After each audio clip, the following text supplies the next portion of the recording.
আমরা সিদ্ধান্ত নিয়েছি, সরকারের সাথে যে আলোচনা হয়েছে এবং প্রজ্ঞাপন দিয়েছে, আমরা এখন দেখি আমাদের সকল আন্দোলন কর্মসূচি আমরা প্রত্যাহার করছি। আমরা আগামীকাল থেকে শ্রেণীকক্ষে ফিরছি। আরেকটা বিষয় অত্যন্ত গুরুত্বপূর্ণ, আপনারা খুব মনোযোগ দিয়ে শুনবেন। এই কয়দিনে 5 দিন আর এদিকে 3 দিন, 8 দিন আমরা শ্রেণী কার্যক্রমে যেতে পারি না। আসলে আমরা তো শিক্ষক, আপনারা মিডিয়ার লোক, আপনারা সংবাদ প্রকাশ এটার সাথে যুক্ত থাকা কি আপনাদের কাছে ভালো লাগে? আমরা শিক্ষক, শ্রেণীকক্ষে যাওয়া আমাদের ভালো লাগে, কিন্তু আমাদের পেটের তাগিদে আসলে আমাদের করতে হয়েছে। আমরা সিদ্ধান্ত নিয়েছি বার্ষিক পরীক্ষার আগ পর্যন্ত, আপনার নভেম্বরের প্রথম দিকে বার্ষিক পরীক্ষা শুরু হবে।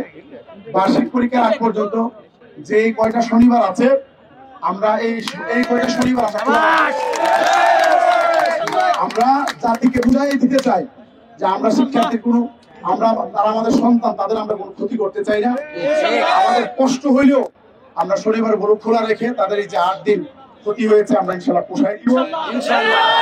আমরা সাংবাদিক ভাইদেরকে ধন্যবাদ জানিয়ে জোটের পক্ষ থেকে চিকিৎসা ভাতার ব্যাপারে আমরা অনেক চেষ্টা করেছি, কিন্তু আমাদেরকে ছাড় দিতে হয়েছে। ওনারা বলছেন যে আমরা শুরু করেছি আপনাদের সাথে, আমরা এখন বসবো বিভিন্ন সময়, চেষ্টা করে আমাদের যে আরো বৈষম্যগুলো আছে আমরা এগুলো দেখবো। আমরা নগদ যে 2টা পেয়েছি, বাকিগুলোর জন্য আমরা চেষ্টা করবো। আগামী দিনেও আমাদের আন্দোলন, আপনারা আমাদের পাশে থাকবেন।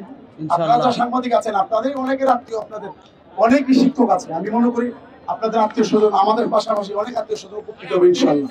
মিলন ভাই অসুস্থ হয়ে পড়ছি, যাই আমরা আমাদের পক্ষ থেকে তার প্রাথমিক ট্রিটমেন্টের ব্যবস্থা করেছি। পরে আমি বলছি ভাই আপনার যদি আরো ট্রিটমেন্টের জন্য সহযোগিতা লাগে আমাকে বলেন, আমি করতে চাইলে বলছেন আর লাগবে না, আপনারা আমার জন্য দোয়া করেন। উনি পরে এসে দেখাও করে গেছেন। আপনাদের এই কৃতজ্ঞতা, আপনাদের এই ঋণ জাতীয় গণপ্রত্যাশী জোট কোনোদিন ভুলবে না। বলছি আমি